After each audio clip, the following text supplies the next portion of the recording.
Осень, сезон простуд. Продолжаем дальше бороться с этим явлением. Смотрите, друзья, если вам тяжело дышать, у вас бронхит, кашель, покажу точку воздействия, на которую облегчит ваше самочувствие и будет вам полезно и интересно.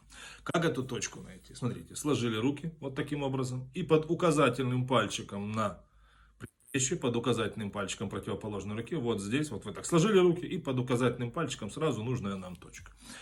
Эту точку мы массируем 3 минуты по часовой стрелке на левой и на правой руке круговыми движениями.